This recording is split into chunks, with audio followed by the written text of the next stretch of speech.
My sister disabled the smoke alarms because noise hurt her feelings. When I dragged her out of the fire, she started. She had me arrested for assault. When I begged my parents to finally protect me, my mother whispered, "We just want peace in the house." So I stopped speaking. Last night, she sent me a photo of our old living room, blackened, gutted, captioned, "Do you feel better now?" My grandmother demanded I carry my dead grandfather's baby. She'd saved his frozen sperm for 40 years and said I needed to use it to get pregnant immediately and keep his legacy alive. My grandmother had always been obsessed with my grandfather, who died before I was born. She kept his clothes in their bedroom, set his place at dinner, and talked to his photographs like he was still alive. When I was young, I thought it was sweet how much she loved him. She'd tell me I had his eyes, his hands, his spirit. She said I was more his granddaughter than anyone else's because I carried his essence. I didn't understand why she'd make me sit in his old chair or wear his reading glasses until I turned 18. And she finally revealed her plan. That's when she took me to the basement freezer I'd never been allowed to open. "This freezer is full of dry ice and your grandfather's legacy," she said, 20 vials of his perfect sperm. She explained that she'd been waiting for the right vessel, someone who shared his bloodline but was young and pure enough to carry his seed properly. "He always wanted more children," she said. "You're going to make that dream come true." When I recoiled in horror, she gripped my shoulders. "Don't you understand? You get to bring him back. Part of him will walk this earth again, and you're the only one who can do it. Your eggs plus his sperm equals resurrection," she said, already scheduled appointments at a fertility clinic that didn't ask questions. The first insemination was next week. I ran straight to my parents, but they already knew. "It's what he would have wanted," my mother said, not meeting my eyes. I packed a bag that night, but my grandmother had disabled my car and hidden the keys. When I tried walking to the bus station, my father followed in his truck and brought me home. "Where would you even go?" he asked. "She'll find you anywhere." I called the police, but what could I say that didn't sound insane? The operator suggested family counseling. I tried destroying the freezer, but my grandmother had moved the vials to multiple locations. She showed me photos of many fridges in her friends' houses, safety deposit boxes at different banks. 20 years of planning, she said. "You think I'd keep them all in one place?" The fertility clinic she'd chosen operated out of a strip mall. I went there alone, planning to tell them everything, but the doctor was her old friend from nursing school. "Your grandmother explained your nervousness," he said, patting my hand. "It's natural to be scared about pregnancy, but family is everything." I realized she'd built an entire network to trap me. 3 days before the appointment, I faked appendicitis to get to the hospital, but she came with me. When I tried to tell the nurses, she explained I had anxiety about trying for a baby, and they nodded sympathetically. Every escape route led back to her. She'd made me invisible to anyone who might help. The night before the clinic appointment, I barricaded my door with furniture. She pounded on it, screaming that I was keeping my grandfather waiting. I could hear her dragging something heavy down the hallway. She'd brought her portable freezer to my door, sobbing about how the samples might thaw if I didn't come out immediately. 40 years I've kept him alive in there," she wailed. 40 years of paying for storage, checking temperatures, protecting his future. You think you can destroy that with a locked door?" The pounding stopped. Then I heard drilling. She was removing my door from its hinges while crooning my grandfather's favorite song. I went to my window, but she'd nailed boards across the outside while I slept. The room had become a cage. My phone was dead. The charger mysteriously missing. She'd planned this for years, and I'd walked right into it. The door fell inward with a crash. She stood in my doorway holding a turkey baster and a cooler, her nightgown splattered with something. "If you won't go to the clinic," she said calmly, "we'll do this the old-fashioned way. Your grandfather didn't believe in modern medicine anyway." Behind her, my parents stood like zombies, trained to never interfere with her will. I tried to push past them, but my father grabbed me. He was crying as he held my arms. "Just let her do it," he whispered. "She'll never stop. She'll never let you go." My mother helped drag me to my bed while my grandmother prepared her supplies with practiced efficiency. "I was a nurse before I met your grandfather," she said, drawing the thawed sperm into a syringe. "I could get you pregnant in my sleep." She approached with the syringe like it was a sacred ritual. "Your grandfather was the only man who ever mattered. I'm not waiting one more minute for his dreams to come true." I thrashed, but my parents held me down. My grandmother pushed my legs apart with clinical detachment. She kissed the vial like a holy relic. "You're coming back to me now, sweetheart." She positioned the syringe between my legs. My mother turned her face away, but kept her grip on my ankles. The room spun. The last thing I saw before I passed out was my grandmother preparing her turkey baster, finally ready to resurrect the dead. I woke up on my bed, still dressed with sunlight streaming through the gaps in the boarded windows. My body ached from struggling against my parents' grip. The memory of last night crashed over me like ice water. My grandmother, the syringe, the turkey baster. I shot upright, checking myself frantically. Everything seemed normal. Had she actually done it? Had I escaped somehow? My bedroom door hung crooked on its hinges. The furniture I'd used as a barricade lay scattered across the floor. On my nightstand sat a glass of orange juice and a note in my grandmother's spidery handwriting. "Drink this, sweetheart. You need your vitamins now." I stumbled to my feet, legs shaking. The house was eerily quiet. Through my doorway, I could see the hallway stretching toward the stairs. No sign of my family. I crept forward, avoiding the creaky floorboard near my dresser. In the kitchen, my grandmother hummed while scrambling eggs. She wore her favorite apron, the one with embroidered roses that my grandfather had given her.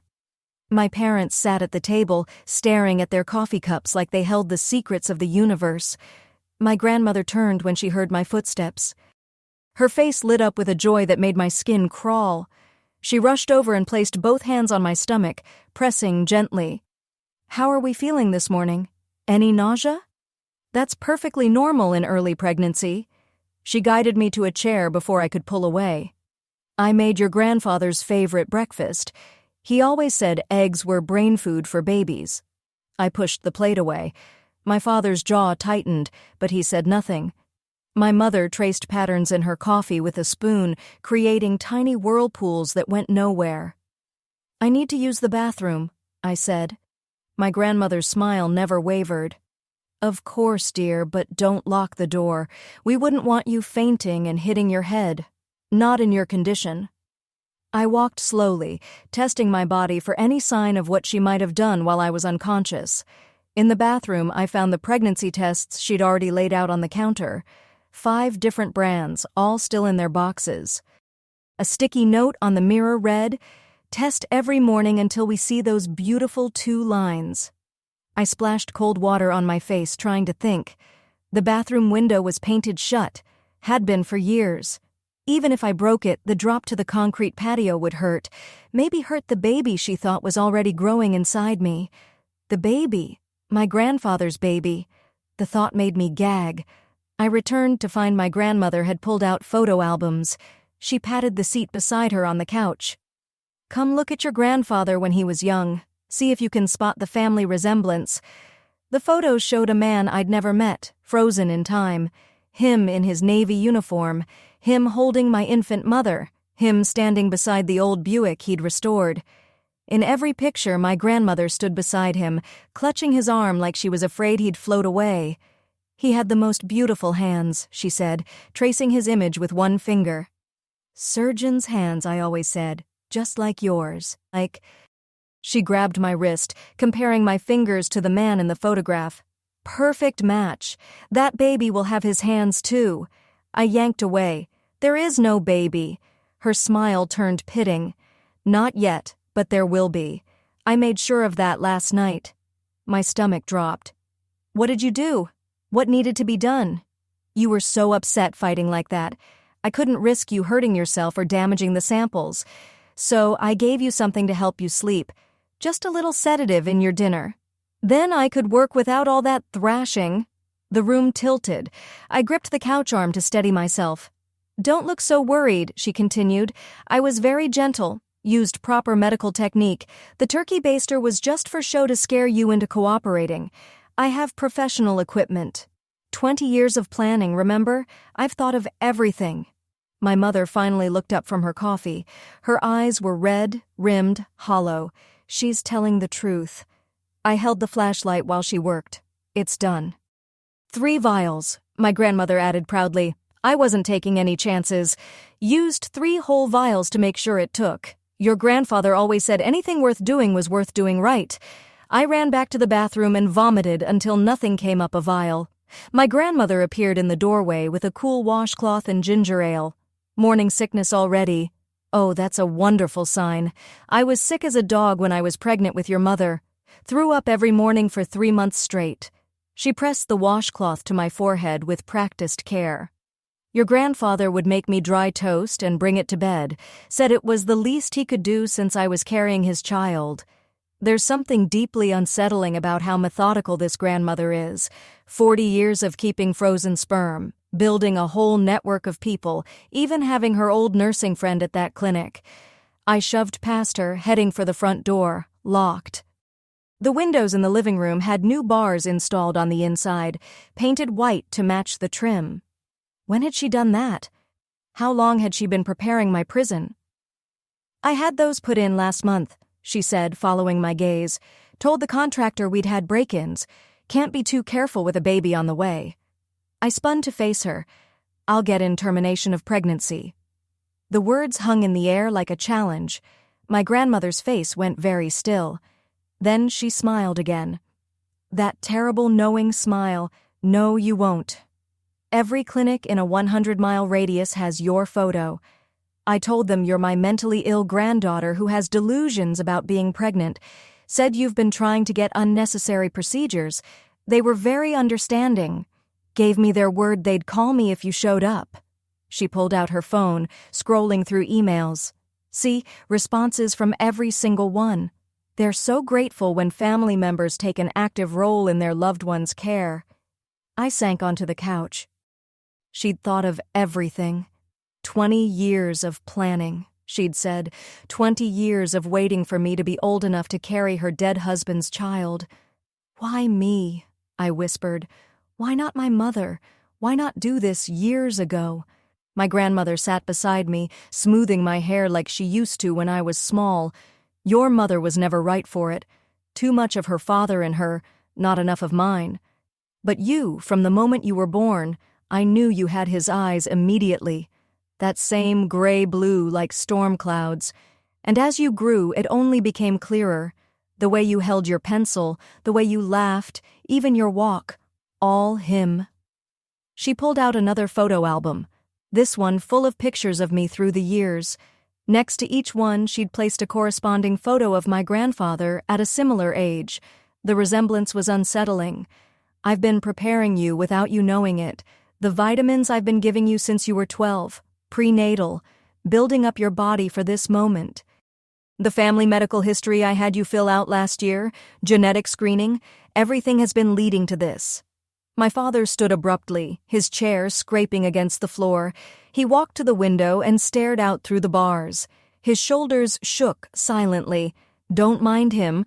My grandmother said he's emotional about becoming a grandfather, even if it is in an unconventional way. It's sick, I said. You're sick. This whole thing is insane. She patted my knee. You'll understand when you hold that baby. When you see your grandfather's features in that tiny face, the love you'll feel, it's indescribable. And I'll be right there with you. We'll raise him together. I've already started converting the guest room into a nursery. I stood on shaking legs. I'm leaving. You can't keep me here forever. Actually, I can. Power of attorney. Had it drawn up years ago when you had that appendectomy at 16. You signed papers while you were groggy from anesthesia. Among them was a document giving me medical power of attorney in case of emergency. She pulled out a folder from the side table. And what's more of an emergency than a pregnancy and a young woman showing signs of mental distress? The papers looked official. My signature at the bottom, shaky but recognizable. I remembered that surgery. Remembered signing things while the nurse held my hand, told me it was routine paperwork. That's not legal. I said, you tricked me. Prove it. You were of age. You signed willingly. No court in the world would overturn it without clear evidence of coercion.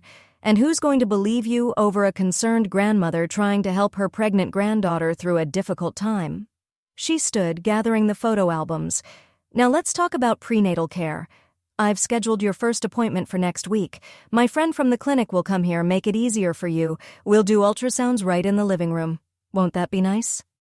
I spent the rest of the day searching for a way out. Every door locked from the outside, every window barred or boarded, my cell phone missing, the landline disconnected, even the knives had been removed from the kitchen, replaced with plastic cutlery. My grandmother shadowed my every move, chattering about baby names and nursery themes. Your grandfather always liked traditional names. James for a boy after his father, Elizabeth for a girl after his mother. Though I suppose we'll know it's a boy, won't we? The men in his family always had boys first. That night, she made me take vitamins while she watched. Folic acid is crucial in early pregnancy, and these omega-3s will help with brain development. Your grandfather was so smart. Scored in the 99th percentile on his Navy aptitude tests. I palmed the pills, planning to flush them later, but she checked my mouth under my tongue, made me drink a full glass of water while she watched my throat to ensure I swallowed. I know all the tricks, she said. 20 years of planning, remember? My room had been transformed while I was downstairs. The boards on the windows now had decorative curtains hung over them. A baby monitor sat on my dresser. The camera pointed at my bed. Books about pregnancy lined my bookshelf where my novels used to be. I'll be watching, my grandmother said, indicating the monitor. In case you need anything, morning sickness can come at any time. She kissed my forehead before leaving, pulling my door closed. I heard the click of a padlock on the outside.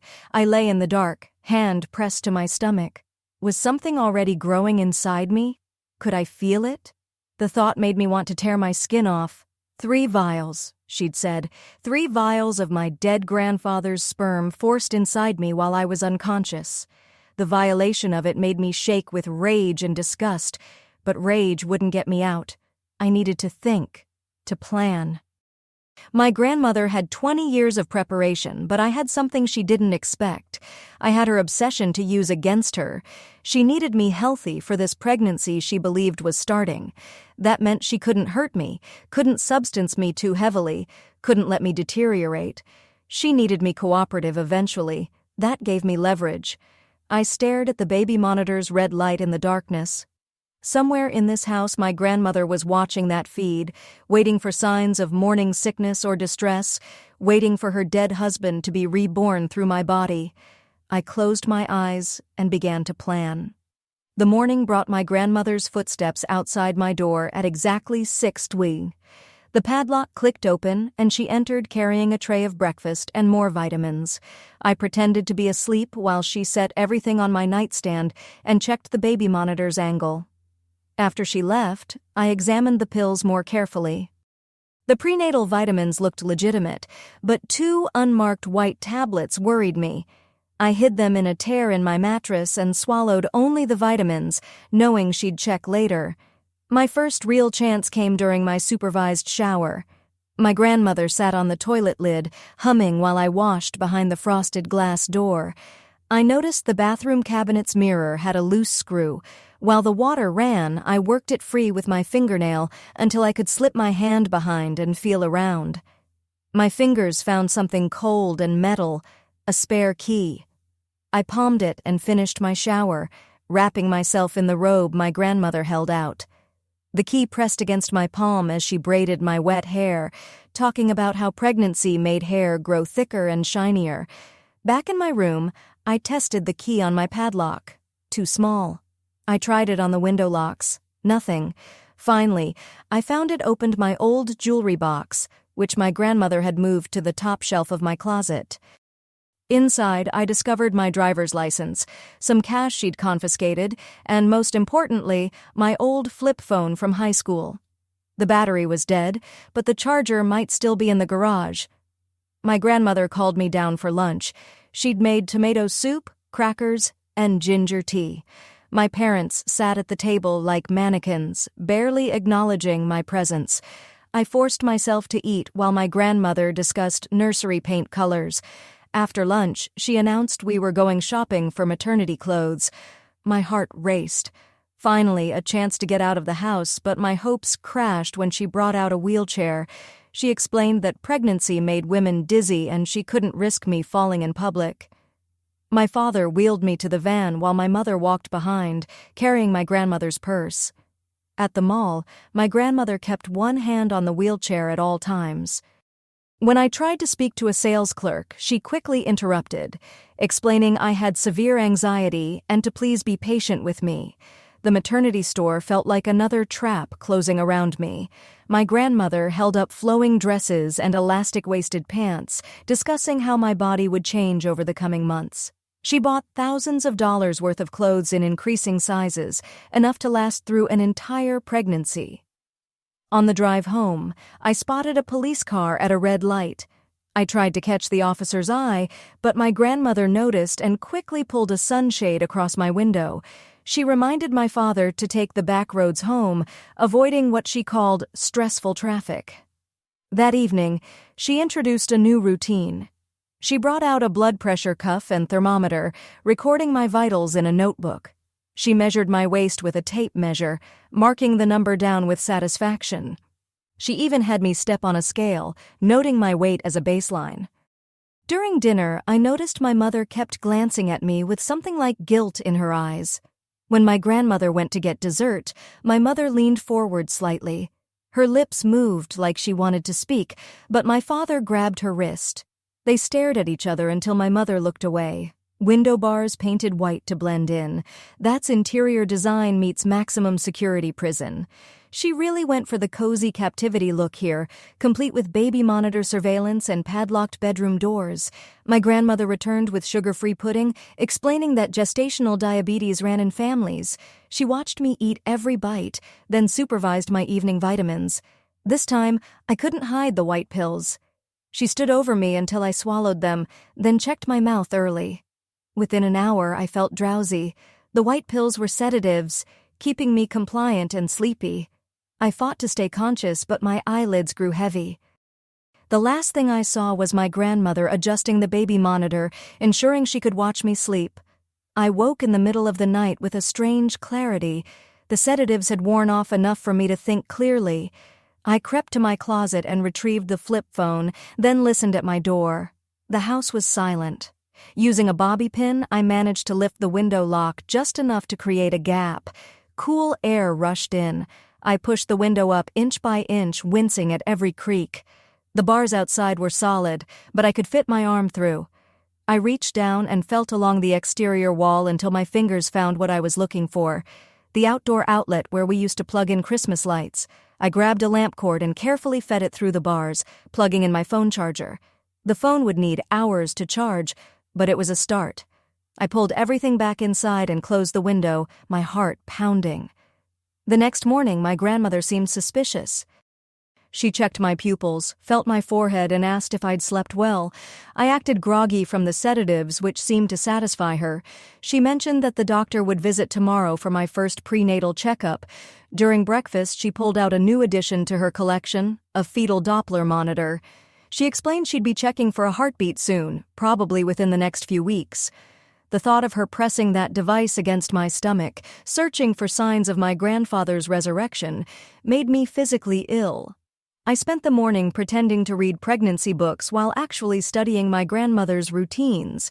She checked on me every 30 minutes. She kept the house keys on a chain around her neck. She had my father patrol the backyard twice a day. Every detail mattered. After lunch, she decided I needed fresh air and exercise.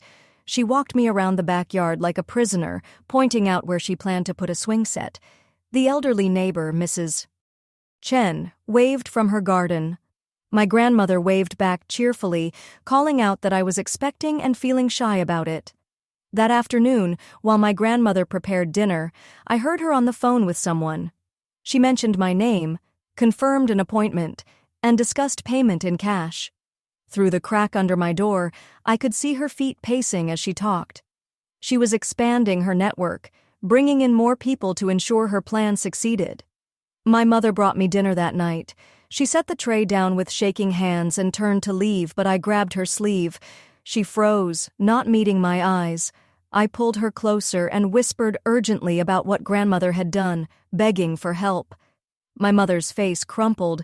She admitted she knew it was wrong, but felt powerless. My grandmother had something on her, some secret from years ago that would destroy her life if revealed. She couldn't risk it. She pulled away and fled the room, leaving me alone with my meal and my despair. The sedatives that night seemed stronger. I fought them harder, forcing myself to stay partially conscious. Through heavy eyelids, I watched my grandmother enter my room around midnight. She approached my bed and placed her hand on my stomach, whispering to the baby she believed was growing inside me. She told my grandfather's ghost about the nursery plans, about the names she'd chosen, about how his legacy would live on. She promised to raise this child exactly as he would have wanted. Her obsession had consumed any remnant of sanity or maternal love. I was just a vessel to her. The next morning brought the doctor. He arrived with a portable ultrasound machine and medical bag. My grandmother had me change into a hospital gown and lie on my bed. I tried to tell him this was against my will, but my grandmother quickly explained I had prenatal anxiety and delusions. The doctor clearly paid well for his discretion, ignored my protests. He performed a basic examination while my grandmother watched eagerly. When he conducted the ultrasound, finding nothing yet, my grandmother wasn't discouraged. She said it was too early but wanted to establish a baseline. The doctor agreed to return weekly for monitoring. After he left, my grandmother was in high spirits. She showed me the ultrasound print out of my empty uterus, saying we'd see a tiny heartbeat. She'd already put the image in a frame labeled "Baby's First Photo" with a date. That night, I finally got my phone charged enough to power on. I muted it immediately and checked for signal. 1 bar. I tried calling 911, but the call wouldn't connect. I sent text messages to everyone I could think of, but they all failed to send. My grandmother must have installed a signal blocker. Desperate, I tried the phone's primitive internet browser. It loaded slowly, but I managed to access my email. I typed a frantic message to my best friend from college explaining everything. Just as I hit send, my door opened. My grandmother stood there with a handheld signal detector, the kind used to find hidden cameras. It was beeping steadily, pointed directly at me. Her face showed no surprise, only disappointment. She held out her hand for the phone. I had no choice but to give it to her. She examined it, saw my failed attempts at communication, and shook her head sadly. She explained she'd installed signal blockers throughout the house months ago. The only working phone was her landline, which she controlled. As punishment, she moved my mattress to the floor and removed all furniture I could stand on. She installed a new lock on my closet and confiscated everything except basic clothing. The baby monitor was joined by 2 more cameras covering every angle of the room. She also introduced a new rule. I would now sleep in restraints to prevent any midnight escape attempts. She produced medical-grade wrist restraints, the kind used in hospitals, and secured me to eye bolts she'd installed in the floor. I could move enough to be comfortable, but not enough to cause trouble. The next few days blurred together in a haze of sedatives and supervision. My grandmother maintained her cheerful facade, acting like we were preparing for a joyous occasion. Rather than perpetrating a nightmare, she read to my stomach from children's books, played classical music for the baby's development, and continued her obsessive documentation of my body. My father grew increasingly uncomfortable with the restraints and cameras, but my grandmother shut down his weak protests. She reminded him of his complicity, of how he'd helped hold me down that first night. He was trapped by his own guilt and fear. On the 5th day of my new imprisonment, my grandmother made a mistake. She left her notebook on the kitchen counter while answering the door. I glimpsed pages of meticulous notes about my cycle, my body temperature, optimal fertilization windows. She'd been tracking me for years without my knowledge, but more importantly, I saw a page titled Contingency Plans. It listed various scenarios and responses. If I escaped, she had people watching bus stations and airports. If I went to police, she had documents proving my mental instability. If I managed to get pregnant by someone else to ruin her plan, she had ways to claim the baby was still my grandfather's. The doorbell had been her doctor friend returning with blood test results. He confirmed I wasn't pregnant yet, which frustrated my grandmother. She decided to attempt another insemination immediately, despite the doctor suggesting they wait for optimal timing. That night, she prepared her medical supplies while my parents stood guard outside my room. I begged them to stop her, but they wouldn't even look at me. My grandmother entered with her syringe and cooler, ready to force more of my grandfather's genetic material into my body. This time I fought differently. Instead of physical resistance, I went completely limp. I forced my body to be dead weight, making it harder for her to position me. I also hyperventilated, making myself dizzy and causing my muscles to cramp. My grandmother grew frustrated, worried I might hurt myself and damage my reproductive system. She decided to wait until I calmed down, but I kept up the act. I made myself vomit the dinner I'd eaten, claiming the stress was making me sick. She couldn't risk attempting insemination while I was in this state. Finally, she gave me a stronger sedative and decided to try again tomorrow. But I'd bought myself time. And during my hyperventilation act, I'd noticed something crucial. The eye bolt holding my left wrist restraint had loosened slightly from my thrashing over the past few days. The wood around it was starting to splinter. I spent hours that night working on that bolt, using the only tool I had, the restraint itself. By pulling at specific angles, I could feel it giving way bit by bit. My wrist was raw and bleeding by morning, but the bolt was definitely looser. My grandmother noticed my injured wrist and treated it with antibiotic cream, scolding me for struggling against the restraints. She wrapped it in gauze, which actually helped hide the damage I was doing to the bolt. She was so focused on protecting my reproductive health that she missed the real threat. During my supervised bathroom break, I overheard my parents arguing downstairs. My father wanted to stop this madness, saying it had gone too far. My mother reminded him they were both accomplices now. If I ever got free, they'd face consequences too. They were trapped in a prison of their own making. Why does the grandmother have military-grade signal blockers just ready to go? Was she planning this specific scenario for years? Or does she always prepare for hostage situations? The way she pulls out that signal detector right when the phone gets charged feels too convenient, like she was waiting for exactly this moment to happen. That afternoon, my grandmother announced she'd hired a private nurse to help monitor me. The woman would arrive tomorrow and stay in the guest room, the one not being converted to a nursery. This meant constant professional supervision and less chance of escape. I worked frantically on the bolt that night, ignoring the pain in my wrist. By dawn, I could pull it almost completely free. But I had to be strategic. If I escaped at the wrong time, I'd be caught immediately. I needed to wait for the perfect moment. The nurse arrived after breakfast. Catherine was a stern woman in her 50s who'd clearly done this kind of work before. My grandmother introduced me as her special needs granddaughter who required constant care during a difficult pregnancy. Catherine accepted this without question, probably used to discretion in her private practice work. Catherine took over my medical monitoring with cold efficiency. She drew blood, checked my vitals, and examined my injured wrist. She noted the damage in her chart, but said nothing. She was being paid not to ask questions.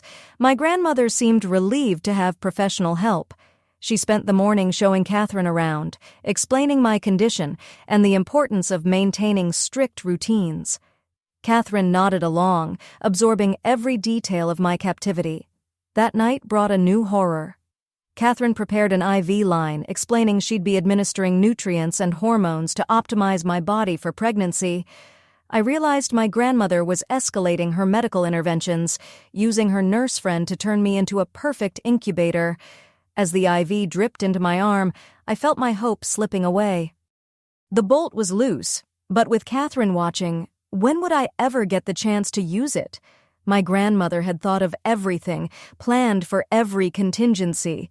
20 years of obsession had built the perfect trap. But then I noticed something. Catherine had a routine, too. She checked on me every 2 hours during the night like clockwork. Between 2 and 4 in the morning, she took a longer break, probably sleeping. That was my window. I spent the next day memorizing every sound in the house, the creak of the third stair, the squeak of the kitchen door, the hum of the refrigerator. I needed to navigate in complete darkness and silence. My grandmother visited that evening with photo albums again. This time, she showed me pictures of my grandfather's childhood home, explaining how she'd saved money to buy it back. "That's where we'd raised the baby," she said, "in the same rooms where my grandfather had played as a child." The sedatives that night seemed lighter. Maybe Catherine had adjusted the dose, or maybe I was building tolerance. Either way, I stayed conscious enough to watch the clock. At 2:15 a.m., I heard Catherine's footsteps fade toward the guest room. I waited another 15 minutes to be sure, then began working the bolt free. It came loose with a soft pop that sounded like thunder in the silence. My left hand was free. I used it to unbuckle the right restraint, my fingers clumsy from hours of restricted blood flow. Finally free, I stood on shaking legs. The fourth line was still in my arm. I carefully removed it, pressing gauze against the puncture to stop any bleeding that might leave a trail. Every movement felt too loud, too obvious. I crept to my door and listened. Nothing. The padlock was on the outside, but I'd noticed the door frame was old wood. Using the metal bolt I'd freed, I worked at the screws holding the lock plate. Years of paint made them stiff, but desperation gave me strength. One screw came free, then another. The lock plate hung by a single screw now. I paused, listening for any sign I'd been heard. The house remained silent. I worked the final screw until the plate fell away, catching it before it could clatter to the floor. My door swung open silently. The hallway stretched before me, dark and full of obstacles. I knew my grandmother's room was at the end, my parents' room beside it. Catherine was in the guest room downstairs. I had to pass them all to reach freedom. I moved in slow motion, testing each floorboard before putting my weight on it. The third stair did indeed creak, so I stretched my leg to skip it entirely. The kitchen door squeaked, but only if opened quickly. I eased it open over 30 seconds, holding my breath. The kitchen was my next challenge. My grandmother had removed all the knives, but I needed supplies. I found car keys in the drawer, not mine, but my father's spare set. I grabbed a jacket from the hook and slipped a water bottle into the pocket. The front door was my biggest obstacle. It had multiple locks and an alarm system, but I'd watched my grandmother disable it every morning and knew the code. My grandfather's birthday. I punched it in with trembling fingers and heard the soft beep of success. I unlocked each deadbolt slowly, wincing at every click. Finally, the door was open. Cool night air hit my face like freedom itself. I wanted to run, but forced myself to close the door quietly behind me. My father's truck was in the driveway. I'd never driven it, but desperation is a quick teacher. I released the parking brake and let it roll backward down the slight incline, not starting the engine until I reached the street. The engine roared to life, shattering the night's silence. I didn't wait to see if lights came on in the house. I drove, taking random turns, putting distance between me and my prison. I had no phone, no money beyond the few dollars from my jewelry box, and nowhere safe to go, but I was free for now. I drove for an hour before stopping at a 24-hour gas station. The attendant gave me strange looks. I was still in pajamas with bandages on my wrist. I asked to use their phone, claiming car trouble. He handed it over reluctantly. I called the only number I'd memorized besides 911, my college roommate, Sarah. She answered on the 5th ring, groggy and confused. I explained as quickly as I could, begging her to come get me. She lived 3 hours away, but promised to leave immediately. I waited in the truck, watching for any sign of pursuit. Every car that passed made my heart race. Had my grandmother discovered my escape yet? Had she activated her network of watchers? Dawn was breaking when Sarah's car pulled up beside me. She took one look at my condition and pulled me into a fierce hug. I broke down completely, sobbing out the whole story as she held me in the parking lot. Sarah wanted to go straight to the police, but I explained about my grandmother's preparations, her documents claiming I was mentally unstable. We needed evidence first. Sarah suggested we go to a hospital, get my injuries documented, get a substance test to show what they'd been giving me. But as we drove toward the nearest hospital, I spotted something that made my blood freeze. My grandmother's car parked outside the emergency room entrance. She'd anticipated this move, too. Sarah quickly turned around, taking back roads toward her apartment. We needed a new plan. My grandmother had 20 years of preparation, but I had something she didn't expect, a friend she didn't know about, someone outside her network of control. We reached Sarah's apartment as morning traffic began building. She lived in a complex with security gates which provided some comfort. Inside, she helped me shower and gave me clean clothes. The normalcy of it felt surreal after weeks of captivity. Sarah was a law student, which proved invaluable. She started documenting everything, photographing my injuries, writing down my timeline of events, researching the legality of power of attorney obtained under dubious circumstances. She explained that we needed to build a case before approaching authorities, but we didn't have much time. My grandmother would be searching everywhere. She had resources, connections, and obsessive determination. Sarah's apartment was a temporary haven at best. As if summoned by my thoughts, Sarah's phone rang. Unknown number. She answered cautiously, then handed it to me with wide eyes. It was my grandmother. She spoke calmly, asking if I was safe, saying she was worried sick. She claimed I'd had an episode, that I'd forgotten to take my medication, that everyone was looking for me. She promised if I came home, we could work everything out. No more restraints, no more locks, just family taking care of family. I hung up without responding. The fact that she'd found Sarah's number so quickly meant she was already tracing my connections. We had to move fast. Sarah suggested we drive to the city where her law school was located. She had a professor who specialized in family law and abuse cases. He might know how to navigate my grandmother's web of preparations. It was a 2-hour drive, but staying put felt more dangerous. We packed quickly, Sarah grabbing legal textbooks and her laptop. As we loaded her car, I noticed a van parked across the street that hadn't been there before. My paranoia might have been justified. It looked like the type of vehicle my grandmother's medical friends might use. We left through the back exit of the complex, Sarah taking Auditus route to the highway. She kept checking the mirrors while I watched for any signs of pursuit. The normal world passed by outside, people heading to work, living their ordinary lives, unaware of the nightmare I was fleeing. Halfway to the city, Sarah's phone rang again. This time, it was my mother. Sarah put it on speaker at my nod. My mother was crying, begging me to come home. She swore they just wanted to help me, that my grandmother was beside herself with worry. She claimed I wasn't well, that I needed my medication, that I was putting myself and the baby at risk. The baby that didn't exist, the medication that kept me sedated, the help that was actually imprisonment. I told my mother I was never coming back and ended the call. Sarah immediately turned off her phone's location services, realizing they might be tracking us. Sarah's law school connections coming in clutch while Grandma's already tracking down phone numbers like some kind of twisted detective. That's when you know your escape plan needs an escape plan from the escape plan. We reached the law school by noon. Sarah's professor, Dr. Gutierrez, agreed to see us immediately after hearing the urgency in her voice. His office was cluttered with books and case files, the walls covered in degrees and certifications. He listened to my story without interruption, occasionally jotting notes. When I finished, he leaned back with a grave expression. He explained that cases like mine were more common than people realized, family members using medical authority to control relatives. The key was proving coercion and documenting the abuse. My grandmother's preparations actually worked in my favor in one way. They showed premeditation. He made calls to colleagues while Sarah and I waited.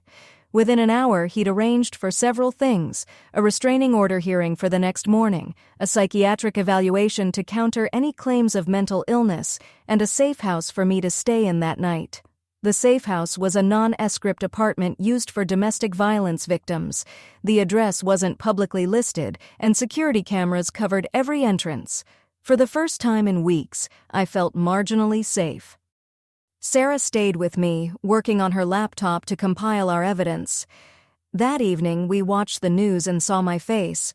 My grandmother had reported me missing, claiming I was a vulnerable adult who disappeared without her medication. The report mentioned I might be confused or disoriented and asked anyone who saw me to call immediately. Dr. Gutierrez called to warn us this was expected. My grandmother was trying to control the narrative, painting herself as the concerned caregiver. Tomorrow's hearing would be crucial. I needed to present as calm, rational, and credible despite everything I'd endured. I barely slept at night, starting at every sound. Sarah stayed awake with me, reviewing possible questions for court. She'd found similar cases online where family members had used medical power of attorney for control. Some had won their freedom, others hadn't. Morning came too quickly. Sarah had bought me professional clothes for court. A simple blazer and slacks that made me look older, more credible. We met Dr. Gutierrez at the courthouse where he introduced me to the lawyer he'd arranged, a woman named Patricia who specialized in abuse cases. The courthouse felt both safe and terrifying. Security guards and metal detectors meant my grandmother couldn't physically reach me, but legal proceedings meant facing her again. Patricia explained the process. We were seeking an emergency protective order and challenging the power of attorney. Then I saw them. My grandmother entered with her own lawyer, followed by my parents. She looked smaller than I remembered, older. She dressed conservatively, playing the part of the worried grandmother perfectly.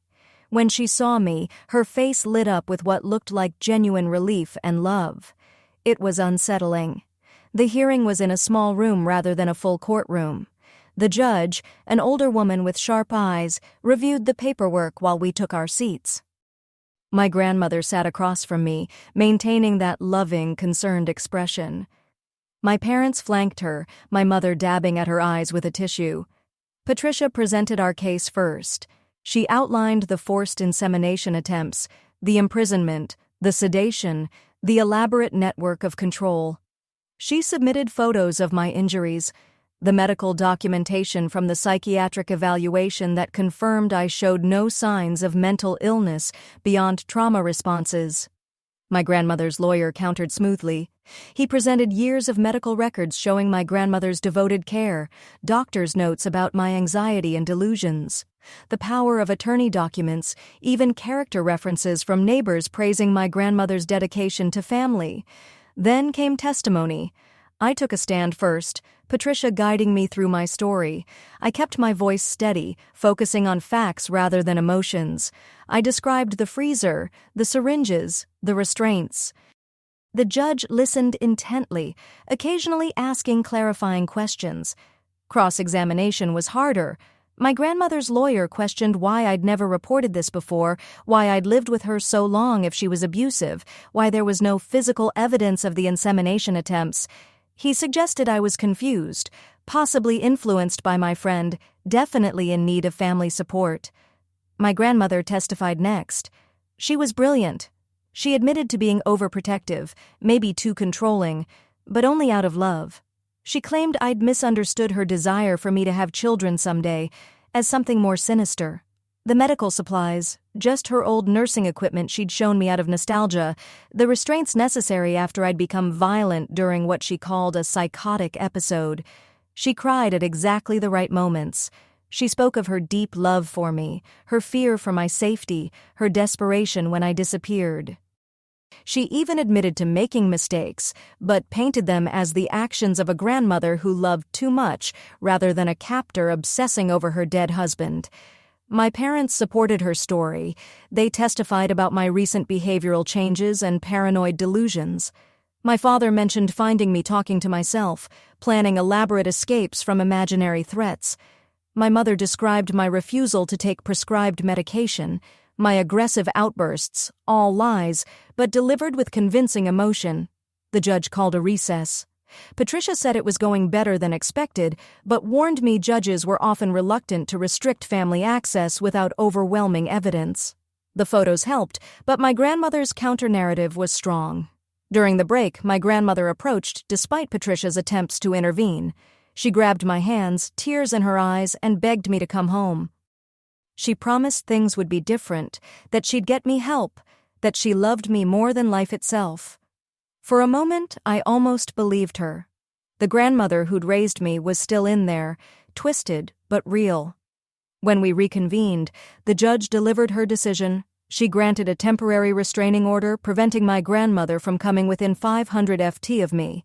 However, she didn't fully revoke the power of attorney, instead ordering a full competency evaluation and review in 30 days. It was a partial victory at best. My grandmother looked devastated but accepted the decision gracefully. As we left the courthouse, she called out that she'd always love me, that she'd be waiting when I was ready to come home. My parents followed her, my mother shooting me one last, pleading look. Outside, Patricia explained our next steps. The 30-day review meant I needed to establish independence quickly, find a job, secure housing, continue therapy. Any sign of instability could be used to reinforce my grandmother's claim that I needed supervision. Sarah offered to let me stay with her while I figured things out. Dr. Gutierrez provided referrals for trauma counselors and support groups. Patricia said she'd work on fully dissolving the power of attorney before the review. I had a team now, people who believed me. But as we drove away from the courthouse, I couldn't shake the feeling that this wasn't over. My grandmother had planned for 20 years. She wouldn't give up after one legal setback. She'd find another way, another angle. The restraining order was just paper, and paper couldn't stop obsession. That night in Sarah's apartment, I finally felt the full weight of my freedom. No cameras watching, no locks on the doors, no forced medications. I could walk outside whenever I wanted. The simple acts of choosing my own meals and deciding when to sleep felt revolutionary. But freedom came with its own challenges. I had no money, no job history, no references who weren't connected to my grandmother. My education had been controlled and limited. I was starting life over at an age when most people were established. The task felt overwhelming. Sarah helped me create a resume, padding my limited experience with volunteer work I'd done under my grandmother's supervision. We applied for jobs online, focusing on entry-level positions that didn't require extensive background checks. I needed income fast to prove independence. 3 days later, my grandmother made her next move. A package arrived at Sarah's apartment addressed to me. Inside was a baby blanket, hand-knitted in soft yellow yarn. A note in my grandmother's handwriting said simply, "For when you're ready, all my love, Grandma." It was a message. She still believed I was pregnant, or would be. The restraining order hadn't changed her fundamental delusion. If anything, it might have reinforced her belief that I was acting irrationally due to pregnancy hormones. The blanket was both a threat and a promise. She wasn't giving up. I started therapy with Dr. Snow, a specialist in family trauma and coercive control. She helped me understand that my grandmother's behavior stemmed from complicated grief and mental illness, not from love. The obsession with resurrection through pregnancy was her way of denying my grandfather's death, frozen in time like his sperm. Dr. Snow also helped me recognize the extent of the conditioning I'd endured. Years of subtle preparation had made me doubt my own perceptions. Even free, I found myself taking prenatal vitamins out of habit before remembering I didn't need them. Deprogramming would take time. A week into my freedom, I got a job at a bookstore. The manager, an older woman named Joan, didn't ask too many questions about my sparse resume. The work was simple but satisfying, stocking shelves, running the register, recommending books to customers. It felt like rejoining the world. Sarah accompanied me to find an apartment. We looked at tiny studios I could barely afford, but each one represented independence. I settled on a 4th-floor walk-up with good locks and a fire escape, really curious why the grandmother sent a hand-knitted baby blanket 3 days after losing in court. That's such a specific choice when she could have tried calling lawyers or filing appeals instead. It was cramped and dingy, but it was mine. The 30-day review approached quickly. Patricia prepared me extensively, gathering documentation of my employment, housing, and mental health treatment. We practiced potential questions, anticipating how my grandmother might try to undermine my progress. My grandmother had been busy, too. Private investigators had been asking my neighbors questions. Someone had called my employer, claiming to be checking references, probing for any signs of instability. She was building a case of her own.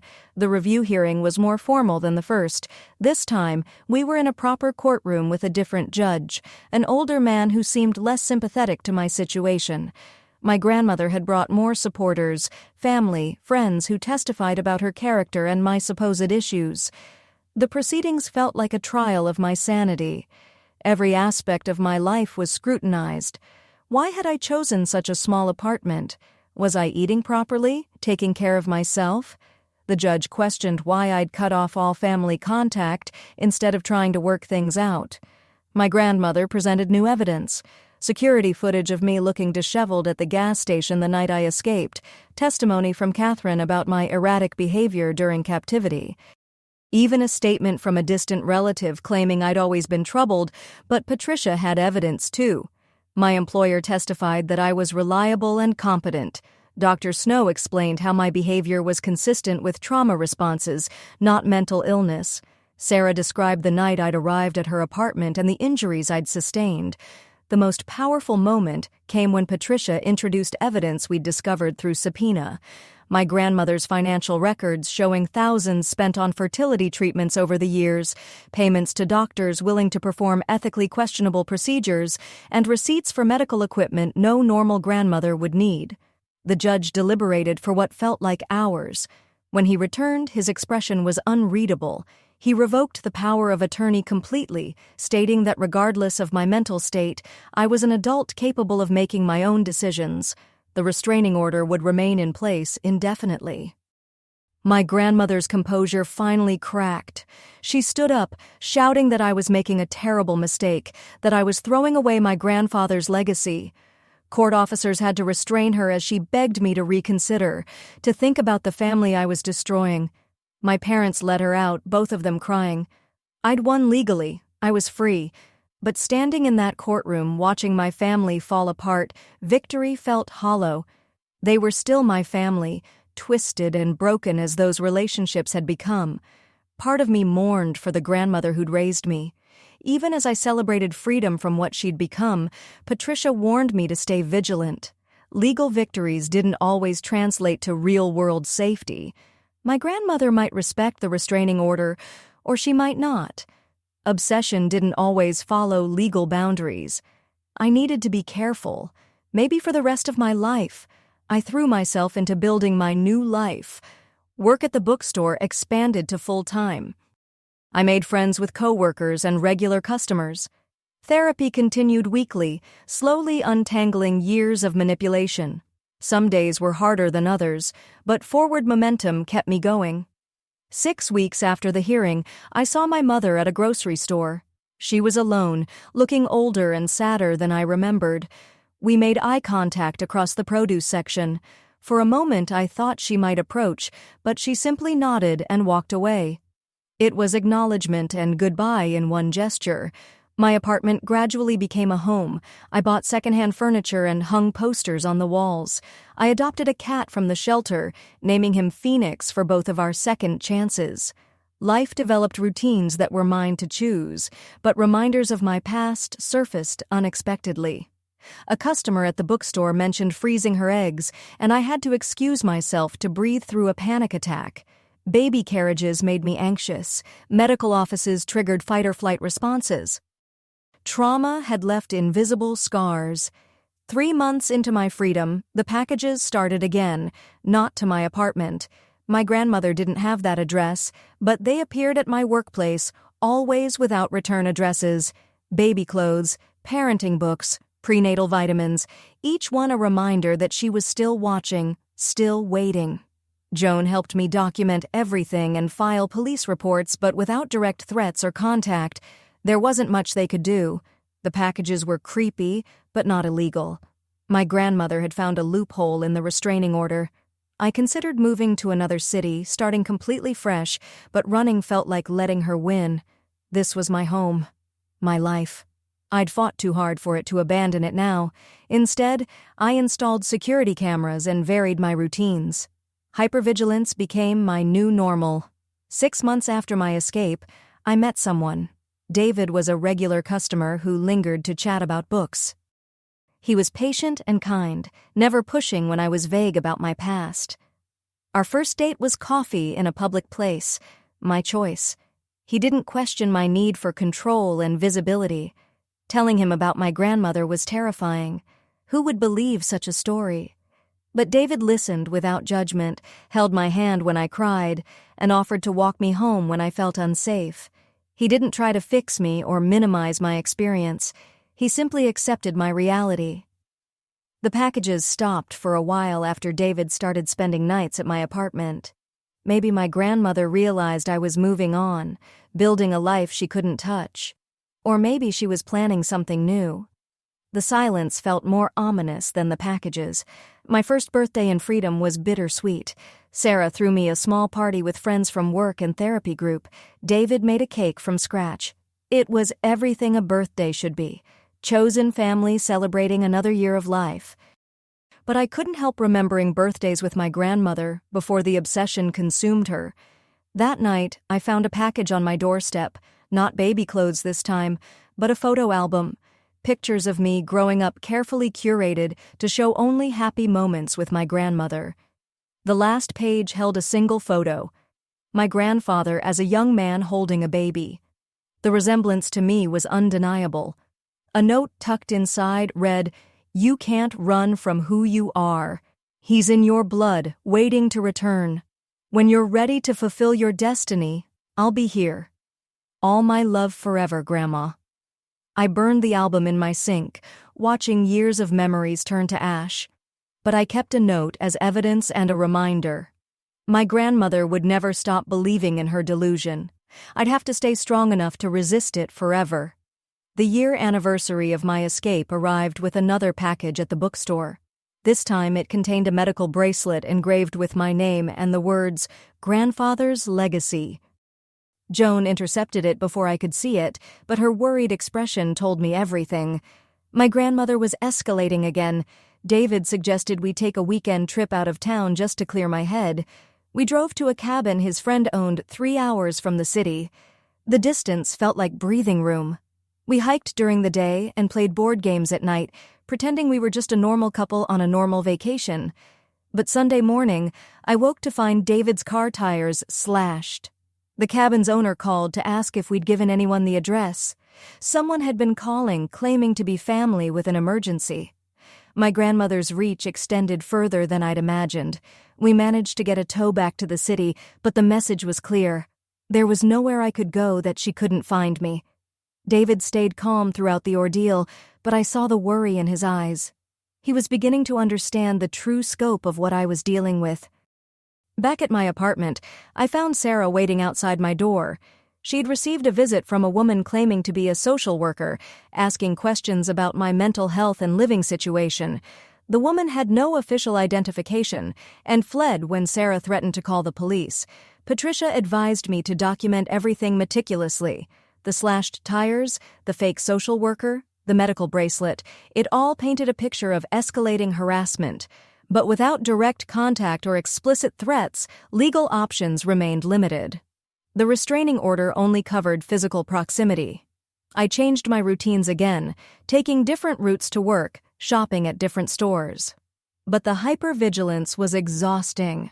I found myself checking over my shoulder constantly, startling at unexpected noises. Dr. Snow increased our sessions to twice weekly, concerned about the toll the renewed harassment was taking. 2 weeks later, my mother appeared at the bookstore. She didn't approach me directly, just browsed the shelves while shooting glances my way. When Joan asked if she needed help, she purchased a pregnancy guide and left. The message wasn't subtle. That night, I made a decision. I couldn't keep living in fear, couldn't keep letting my grandmother control my life from a distance. I needed to take back some power. With Patricia's guidance, I drafted a cease and desist letter, formally demanding all contact and harassment stop immediately. Patricia warned it might provoke an escalation, but I was tired of being reactive. The letter was sent to my grandmother's house by certified mail, requiring a signature. I wanted her to know I wasn't hiding anymore. The response came faster than expected. Within days, I received a letter from my grandmother's lawyer. She was petitioning for a wellness check, claiming she had evidence I was suffering from delusions and needed immediate psychiatric intervention. Phoenix the cat probably thinks his owner's family drama makes his shelter backstory look like a Disney movie. tires, fake social workers, and pregnancy guide power plays sound pretty wild for a bookstore employee's Tuesday. Attached were affidavit from her doctor friends, all expressing concern about my deteriorating mental state. Patricia immediately filed a response, but the damage was done. 2 police officers arrived at my apartment for the wellness check. They were professional but thorough, asking about my medications, my support system, my mental health treatment. I remained calm, showed them my therapy records, my employment verification. They left satisfied, but the intrusion felt violating. My employer received a similar visit. Someone had reported concerns about an employee with mental health issues having access to cash registers and customer information. Joan defended me fiercely, but I could see the doubt creeping into my coworkers' eyes. The whisper campaign was effective. David suggested I move in with him. His apartment was in a security building with doormen and cameras. It felt like admitting defeat, but practicality won. We spent a weekend transferring my belongings, leaving no forwarding address at my old building. The packages found me anyway. They arrived at David's building, addressed to me at his apartment number: baby monitors, BR asked pumps, a hospital gown with baby grandfather embroidered on it. The doorman started recognizing the pattern, intercepting packages before they reached us. Sarah discovered how my grandmother was tracking me. A private investigator had been following me for months, documenting my movements, my relationships, my daily patterns. Sarah's law school connections helped her identify him, a retired cop who specialized in family reunification cases. We confronted him outside David's building with Patricia present. He claimed he was just doing a job, helping a concerned grandmother locate her mentally ill granddaughter. When Patricia threatened legal action, he agreed to drop the case. But we all knew my grandmother would just hire someone else. The psychological warfare intensified, calls to David's employer asking about his relationship with a mentally unstable woman, fake reviews of the bookstore online mentioning the dangerous employee who worked there, anonymous reports to animal control about my cat being neglected. Each attack was deniable, unprovable, designed to destabilize my life without violating the restraining order. My grandmother had evolved her tactics using systems and bureaucracy as weapons. It was death by 1,000 paper cuts. Dr. Snow helped me recognize the pattern. My grandmother couldn't force me to carry her delusion anymore, so she was trying to destroy the life I'd built without her. If I couldn't be her vessel for resurrection, I couldn't be allowed to thrive independently either. The breaking point came when I discovered I was actually pregnant. David and I had been careful, but no method is foolproof. The irony was crushing. After all my grandmother's forced attempts, it happened naturally with someone I chose. The 2 pink lines on the test felt like fate, mocking me. I knew immediately what I needed to do. This pregnancy was my choice, my body, my decision. David supported whatever I decided. Sarah drove me to a clinic 2 towns over where no one would recognize me. The procedure was quick, the recovery manageable. I felt nothing but relief. But somehow my grandmother knew. Maybe she still had people watching the clinics despite their promises. Maybe the private investigator hadn't really dropped the case. Within a week, the packages changed. Now they contained memorial cards for baby grandfather, funeral programs for the legacy lost, photos of my grandfather with murdered stamped across them. Patricia filed for an expanded restraining order, including harassment by proxy. The judge was sympathetic, but explained the legal limitations. Without proof, my grandmother was directly sending the packages without explicit threats. Options were limited. The system wasn't designed for this kind of psychological warfare. I started fighting back differently. Instead of hiding, I became visible. I shared my story in therapy groups, warning others about coercive control and reproductive abuse. I volunteered at a women's shelter, helping others escape family abuse. I turned my trauma into purpose. My grandmother hated it. The packages increased, now including printouts of my volunteer activities with notes like spreading lies and betraying family. But I didn't stop. Every person I helped felt like reclaiming power she'd tried to steal. David proposed on a quiet Tuesday evening. No fanfare, just the 2 of us in his kitchen. He knew marriage meant my grandmother might escalate further, But he wanted to face it together. I said yes, but we agreed to a courthouse wedding with only Sarah and Joan as witnesses. No announcements, no social media, no paper trail. We married on a Thursday afternoon. The judge who performed the ceremony was the same one who'd revoked my power of attorney. She smiled warmly, remembering my case. It felt like coming full circle from legal captive to legally bound by choice. My grandmother found out within days. The packages now came addressed to my married name, filled with divorce papers, annulment forms, articles about invalid marriages. But they felt desperate now. The last gasps of a delusion losing its power. I got promoted at the bookstore, becoming assistant manager. Joan was grooming me to take over when she retired. I'd built something my grandmother couldn't destroy. Competence, trust, genuine relationships. The life she'd tried to prevent was flourishing despite her best efforts. A year into my marriage, my father called the bookstore. Joan handed me the phone reluctantly. His voice sounded old, tired. He wanted me to know my grandmother had been hospitalized, a stroke brought on by stress and obsession. She was asking for me. I hung up without responding. David held me while I cried, not for the grandmother in the hospital, but for the one who'd raised me, who'd loved me before the obsession consumed her. That grandmother had been gone for years, replaced by a stranger wearing her face. The packages stopped after her stroke. My mother sent one final letter, telling me my grandmother was in a care facility, her mind increasingly confused. She spent her days talking to my grandfather's photo, planning a nursery for a baby that would never exist. The obsession had finally consumed what was left of her. I felt free but hollow. The enemy I'd defined myself against was gone, leaving me to figure out who I was without that opposition. Dr. Snow helped me work through the complicated grief of losing someone who'd been both caregiver and cater. Life settled into something approaching normal. David and I adopted a dog to keep Phoenix company. I took over the bookstore when Joan retired. We hosted dinner parties with friends who knew our story and loved us anyway. Ordinary life felt extraordinary after everything. On the second anniversary of my escape, I visited my grandfather's grave. I'd never been there before. My grandmother had always gone alone. It was a simple headstone with military honors. I left flowers and tried to feel something for this man whose death had shaped my life so profoundly. I told his grave that his legacy would end with him. No resurrection, no continuation, just peaceful rest. Whatever dreams he'd had for more children had died with him 40 years ago. My grandmother's inability to accept that had nearly destroyed us all. As I walked away, I felt the last chains of her obsession break.